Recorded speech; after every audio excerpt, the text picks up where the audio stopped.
fiction, service et histoire vraie. Alors, la première chose que vous allez me demander, c'est pourquoi tu mets tes mains là? Je mets mes mains là parce que je peux m'accrocher et monter. Et c'est ça que je voudrais vous démontrer, c'est que je peux lâcher les mains et monter quand même. C'est un drôle de mystère, mais c'est pas pour prouver ou de la prestidigitation, c'est juste pour partager ces mystères où on est de soi-même vers soi-même. Ce qu'on ne comprend pas, de ce qu'on peut pourtant mettre en place pour être capable de le faire quand même. Il s'agit de la lévitation. Alors, tout de suite, vous allez me dire, ouais, c'est un truc de vieux, on en rêvait, mais il y a longtemps, autrefois. Ouais, un truc de vieux, mais justement, j'ai l'âge. C'est là où ça commence, la lévitation. Tu peux toujours en rêver, mais pour y arriver, il faut l'âge. Et ça ne peut pas vraiment s'apprendre tout seul. Il ne s'agit pas pour moi de faire un tuto YouTube. La première fois que j'ai vu, c'est un gars qui s'appelait Jean Odo, qui m'a appris beaucoup de choses dans mon coin là, de Vendée, près de chez mes grands-parents maternels, qui m'a pas appris, mais qui me faisait traverser des expériences avec toujours ce sous-entendu, l'ayant traversé, l'ayant appris dans ton corps, dans ce qu'on casse, ce qu'on sépare du mental, à un moment donné, avec l'âge, tu pourras le rejoindre. Et c'est à ça que je m'efforce tous ces jours. Je pense que cet exercice, vidéo, fond noir, petite loupiote, micro, qui est là pour que je puisse monter sans y toucher, ça en fait aussi partie.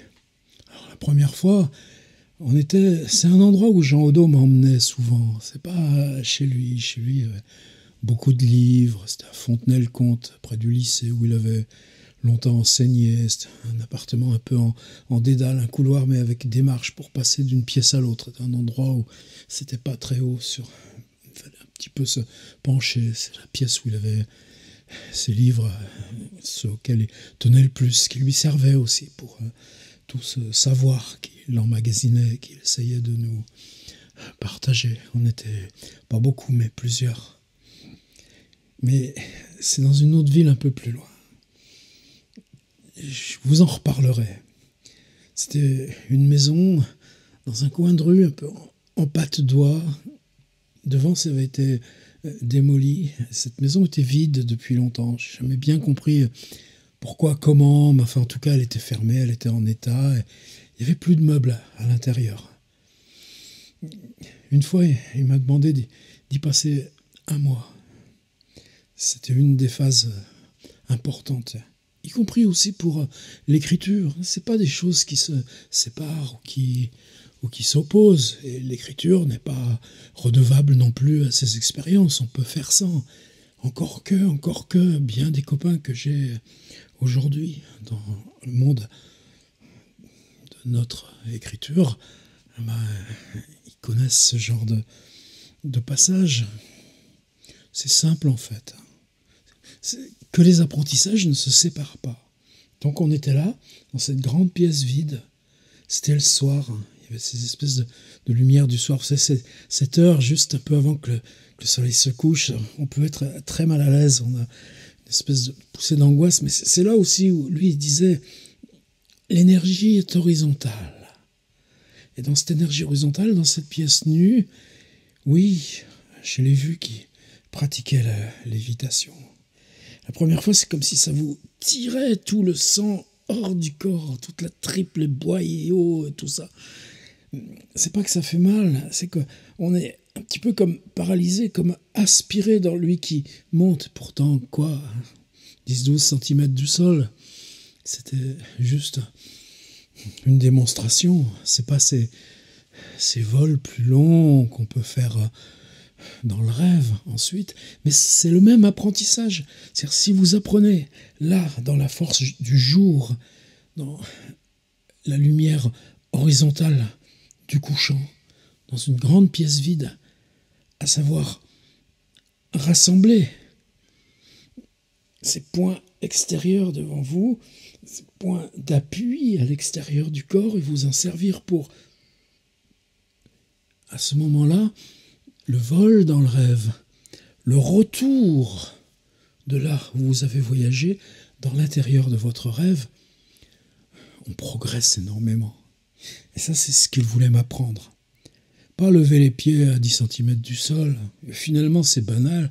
Finalement, c'est même un peu facile quand on a l'habitude de le pratiquer souvent. Mais la première fois, c'était terriblement épuisant. Comme s'il m'avait pris toute mon énergie à moi aussi pour arriver à tenir là. Et c'est là-dessus qu'il s'est appuyé en pratiquant l'exercice suivant.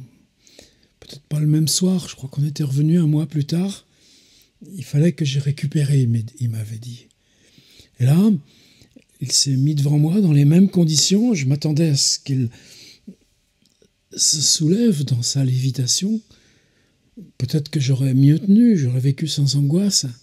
Et non, lui, il n'a pas bougé.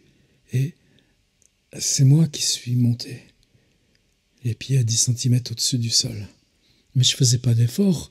C'est dans cette relation à deux, parce qu'il avait pris toute cette énergie-là quand lui était monté, que là, aujourd'hui, il se servait de mes sensations pour me faire monter.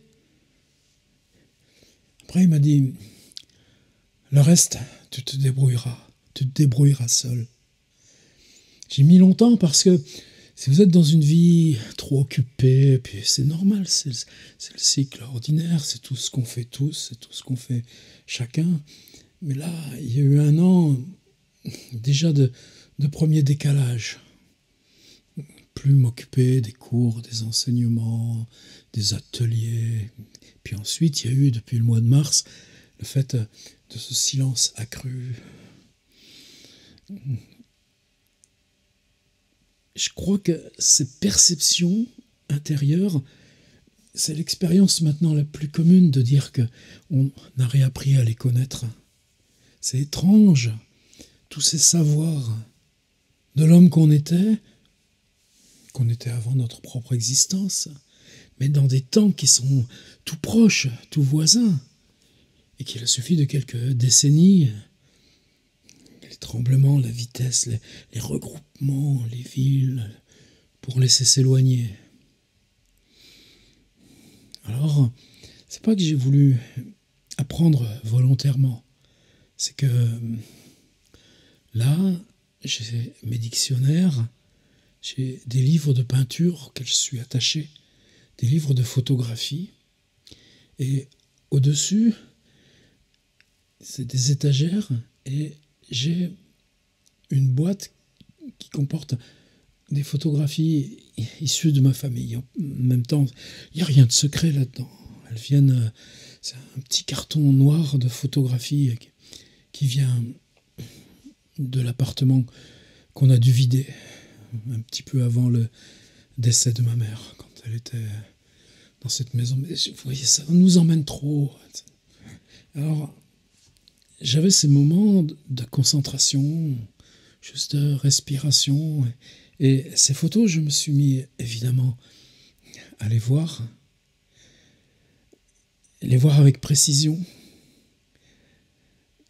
Je ne comprenais pas ce qu'étaient ces photos, si c'était des souvenirs, si c'était des photos que j'avais vues il y a longtemps avant. Ça m'aidait dans la concentration. Ça m'aidait aussi dans ce qui se passait dans le moment du dernier déclin de ma pauvre maman, et puis ces chocs qui suivent. Et c'est juste il y a quelques jours que j'ai pris un petit escabeau que je suis monté sur l'étagère. J'ai attrapé la boîte, je l'ai ouverte, faire du tri, puis savoir ce qu'il y avait dans cette boîte, récupérer des gens qu'on ne connaît pas, c'est des gens d'autrefois. Je m'attendais même à trouver, pourquoi pas, Jean Odo. J'ai pas de photo de Jean Odo. Et là, j'ai compris que toutes ces photos que je voyais dans ma concentration, c'est celles qui étaient dans la boîte. Ça veut dire que, oui, j'avais compris ça de la lévitation. Ne pas se concentrer sur son propre objet. Ne pas se concentrer sur ce qu'elle produit, sur ou vis-à-vis de ton corps ou au travers de ton corps. Non. Tu te concentres sur ce que tu vois, ce que tu fais, ce sur quoi tu agis, prendre des photos, les tirer une à une. Et ça, c'est la même chose que ce qu'on apprend à travailler dans le voyage par le rêve et le retour du voyage à son propre rêve. Mais tu n'as pas du tout conscience de pratiquer seul, ainsi, depuis longtemps, la lévitation. Et pourtant, je l'ai remise là-haut, la boîte. Maintenant, je suis dans une autre étape. J'ai plus besoin d'aller voir ce qu'il y a dans la boîte, en tout cas pas de cette façon-là. Maintenant, je peux faire l'exercice. C'est intérieur. On n'a pas besoin de plus. C'est cette sensation du possible départ qui est importante. Et je crois même qu'à un moment donné, on commence à savoir qu'on peut la transmettre. C'est pour ça que, symboliquement, j'avais mis mes mains là, alors que il n'y a pas vraiment besoin des mains. C'est un truc de vieux, vous me direz. Mais c'est important, ces choses qu'on n'atteint que parce qu'on atteint à être vieux.